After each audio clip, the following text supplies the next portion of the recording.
That was a perfect segue for our next conversation. And I know we called it Grateful but Invisible, but Mike and I have added a bit more to that for context. And we want to talk about how Latinx invisibility and our massive wealth gap could be one of the biggest threats to the American economy, not just to Latinos. I'm incredibly excited to be here with Mike, who I'm honored to call a friend, and he is also one of the people that I admire the most. So always great to be able to talk to you. Here's a little bit of what I found on your LinkedIn. Oh no, let's jump. Strategist, musician, effective change maker of our generation. His company, as Allison said, is called Revolve Impact, and it's an award-winning social action company. He's orchestrated several of the largest policy victories and cultural shifts over the last 30 years. So thank you, Mike, for being here.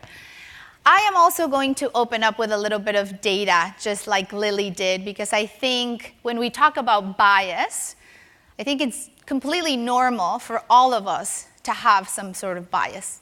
Some people say if you have a brain, you have a bias. So it's important to talk about the numbers and talk about the data when people have very engraved bias of who some of the people in our communities are or we are. So just to frame the conversation, I want to talk a little bit about who Latinos are today in our country. We are 60 million and growing strong. The Latino GDP is 2.13 trillion. If we were a standalone economy, we'd be the 7th largest economy in the world, ahead of Russia and Brazil. I love it when people ask me if Brazil is a good place to invest. I always say, best place to invest is in your own backyard. 3rd fastest growing economy in the world, just behind India and China. This is US Latinos, not Latin America. 1 out of 5 entrepreneurs in America is a Latino. We create jobs, we don't steal them. Latino businesses represent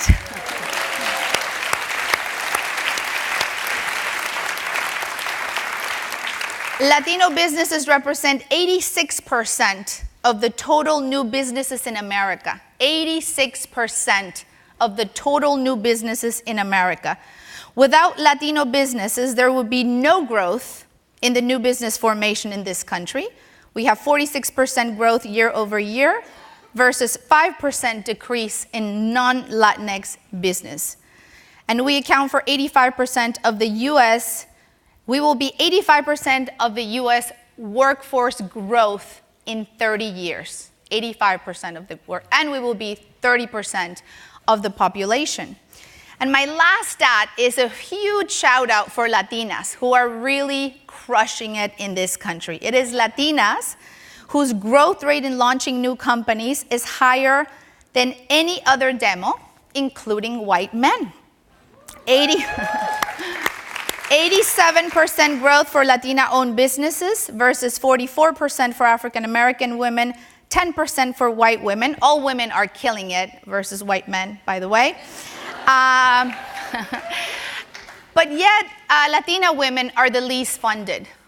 When it comes to equal pay, my friend Mina Harris is right there, and she will be up next.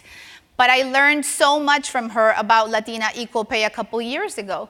We are going to make $1 million less, each Latina, in our productive 40-year career in this country. It takes up to November, 11 months to make the same of a white man. So we are building companies faster than anybody else. Our companies grow faster than anybody's. We are the least paid and we are the least funded. So that's how I want to start our conversation. Exactly. Okay, Mike, I'm hoping you have the answers. Well, first, I just want to say thank you to everyone here and Allison. I also want to say thank you to Beatriz. She is a trailblazer and one, this isn't oftentimes mentioned, one of less than 5 Latinas in the world's ever raised over $50 million in private equity. And so I just want to say thank you for opening the doors for all of us.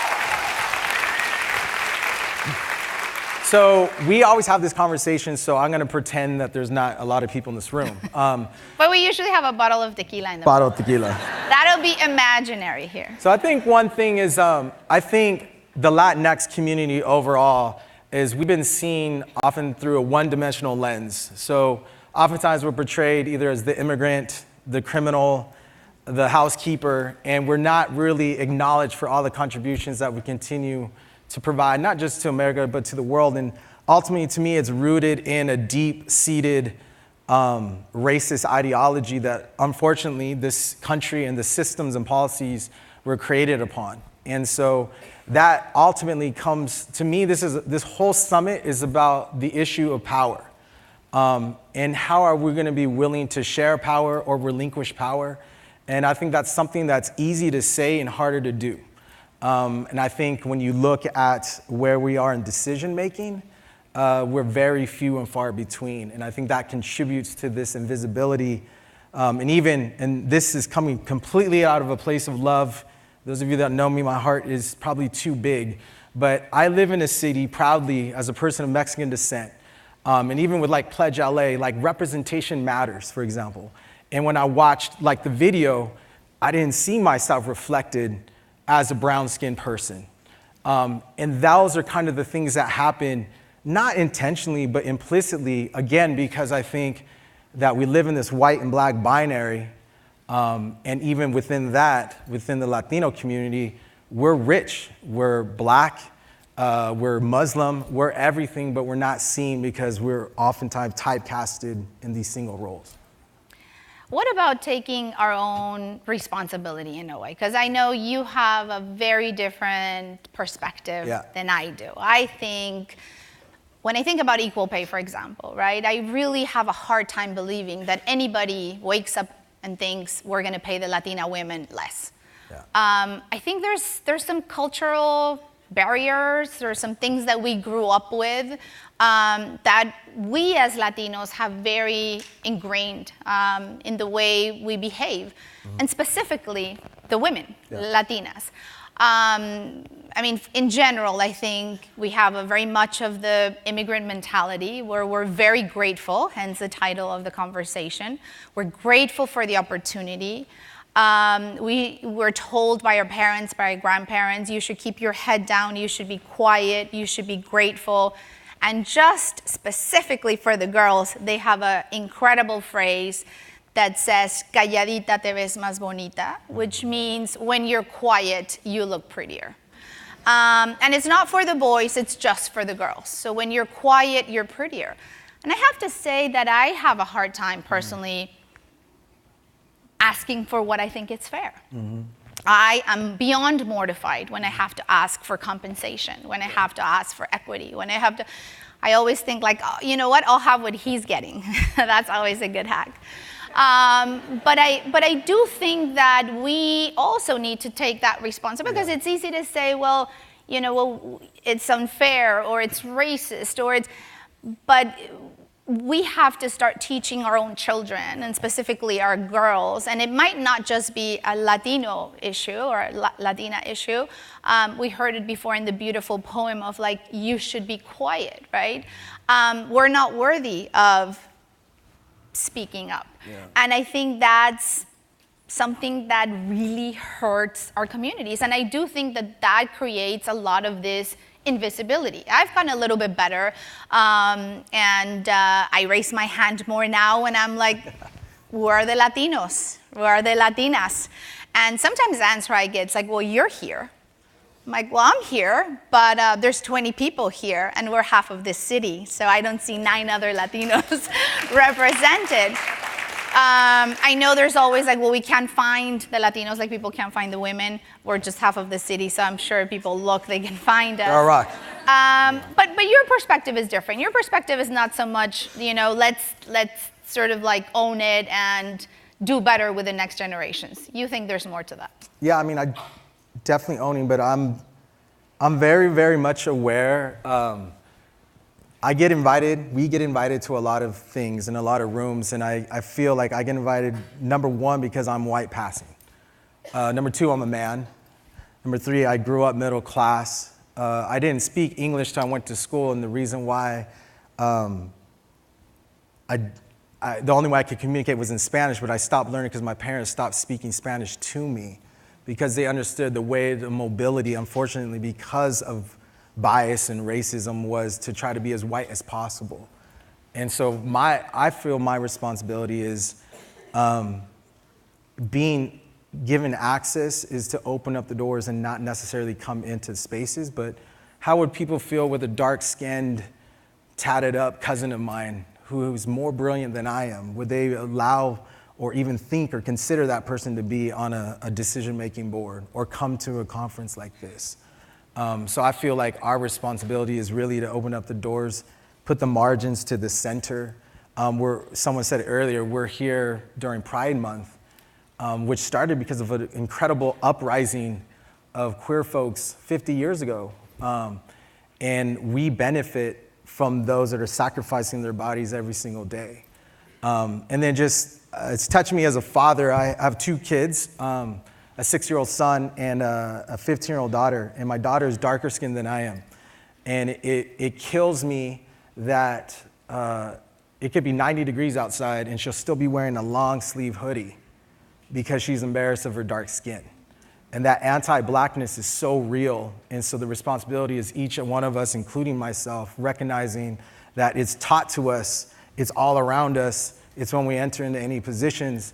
And until we start to grapple with that, I think the invisibility continues to the detriment of everyone. Because this conversation of race and power, just to be very clear, we're having this conversation, the candidates are having this conversation, because predominantly black women and queer black women, Alicia and Patrice and Opal, demanded that we have a conversation about race and power in America.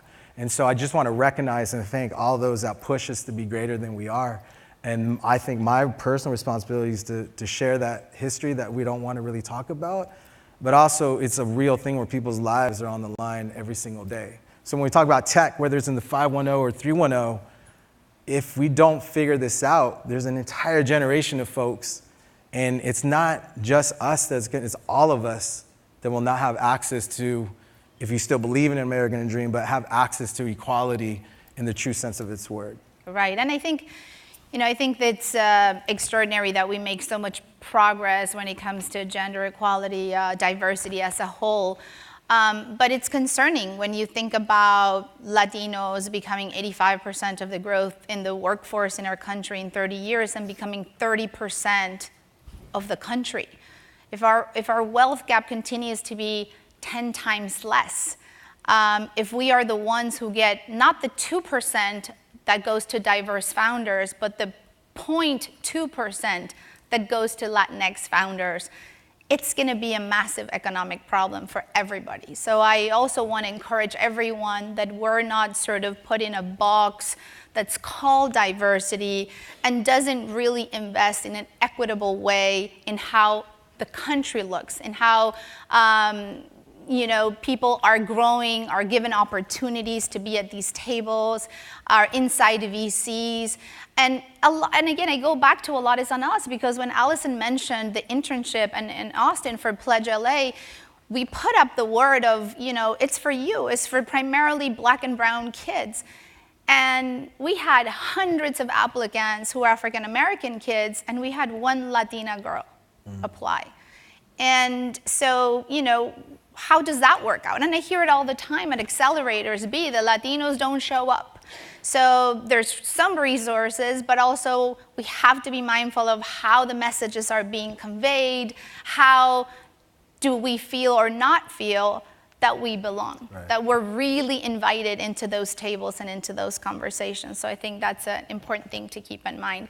And we have just a couple of minutes, so I want to end on kind of an actionable takeaway. So what's at stake, we know, right? Like, this could be really bad just for everyone and for the American economy moving forward, just as close as 30 years from now. What's at stake? You have some other points besides a potential economic crash. And what's the solution? This room. This room. Starting with this room. First I want to say thank you, because I think these conversations can't just happen up on stage, but happen outside. And the only way I think that I've seen social movements in companies, the best at least, they're always rooted in a genuine relationship. And so I want to plug the ability to make a relationship with someone that you may not necessarily spend time with, or someone outside of your comfort zone, because that's the only way we can broaden it out. And the only thing I'd say is power is about decisions and decision-making power. And for me, I just want to say solidarity does not mean erasure. So I'm advocating for us to broaden out tables to be more equitable, to bring in those and overcompensate for those that oftentimes never have access, whether that's like a trans, queer, Latina of color who's homeless outside that we may see as a deficit, but I see like, wow, she is surviving being brutally like having no access to anything, but for her mere presence is enough for me to hope that we can figure it out. And I would just say that all of us in this room were the dream of some ancestor or some relative that sacrificed so much for us to just be here, for the opportunity to go further than they did. And I think the wealth in this room, and I'm defining wealth more than financial, but the wealth, the dreams, the gifts, the talents, if we can actually honestly, equitably share power, we can build a boat that'll be encompassing of all of us. Excellent. We have 4 seconds for you to talk quickly about Lucha, which is a new initiative that you're working on. Lucha, so quick plug, we're launching an initiative to bring Latinx change makers from different sectors, because what we've figured out is I could probably tell you every brown person in the activist community, but I don't know them in entertainment or healthcare or education, what have you. So really to bring and build a broad, diverse diaspora of Latinx change makers to really disrupt this invisibility and ultimately to integrate and about power building, because ultimately this is about power, and I don't come from a deficit mindset, but a growth mindset. There's enough power and resource for all of us to thrive and raise beautiful multicultural babies, because that's what America and the world is. And so Lucha is coming. Awesome. Thank you so much.